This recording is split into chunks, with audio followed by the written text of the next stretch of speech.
నువ్వు వెనక్కి తగ్గిన ప్రతి మూమెంట్ నీ ఫ్యూచర్ కోసం నువ్వు రెడీ అవ్వాలి. The perfect timing knowing when the market is ready. అయితే అసలు మరి ఎప్పుడు దూకాలి అంటే ఎప్పుడైతే మార్కెట్ నీ ప్రోడక్ట్ కోసం రెడీగా ఉంటుందో అప్పుడే.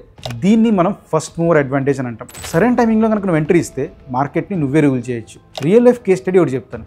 Apple iPhone the market maker. 2007కి ముందు కూడా స్మార్ట్ ఫోన్లు ఉండేవి, బ్లాక్బెర్రీ, నోకియా. కానీ వాటిని వాడడం చాలా కష్టం. సాఫ్ట్వేర్ వర్కింగ్ ఎక్స్పీరియన్స్ చాలా ఘోరంగా ఉండేది. స్టీవ్ జాబ్స్ మన యాపిల్ ఫోన్ ఉన్నారు కదా, అంటే ఇప్పుడు లేరనుకోండి, ఆయన ఒక విషయాన్ని అబ్జర్వ్ చేశారు. టెక్నాలజీ రెడీగా ఉంది కానీ ఎవరు దాని యూసేజ్ని ఈజీగా ఉండేలా రెడీ చేయలేదని చెప్పేసి స్టీవ్ జాబ్స్ ఆ టైం కోసం వెయిట్ చేశారు. 2007లో ఆయన ఐఫోన్ని లాంచ్ చేశారు.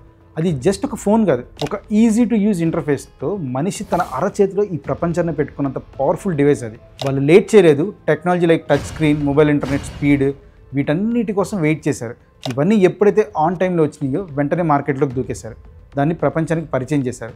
ఆ పర్ఫెక్ట్ టైమింగ్ వల్లే యాపిల్ మార్కెట్లో ఈ రోజుకి లీడర్గా ఉంది. నువ్వు కూడా నీ బిజినెస్లో ఈ క్వశ్చన్స్ వేసుకో. నువ్వు చేస్తున్న బిజినెస్ ఆర్ చేయాలనుకునే బిజినెస్ కరెంట్ ప్రాబ్లమ్ని సాల్వ్ చేస్తుందా, లేక పీపుల్ యొక్క ఫ్యూచర్ ప్రాబ్లమ్ గురించి సాల్వ్ చేస్తుందా అని చెప్పేసి. ఒకవేళ కరెంట్ ప్రాబ్లమ్ సాల్వ్ అయితే మాత్రం ఇదే పర్ఫెక్ట్ టైమింగ్, నువ్వు దూకేసేయచ్చు.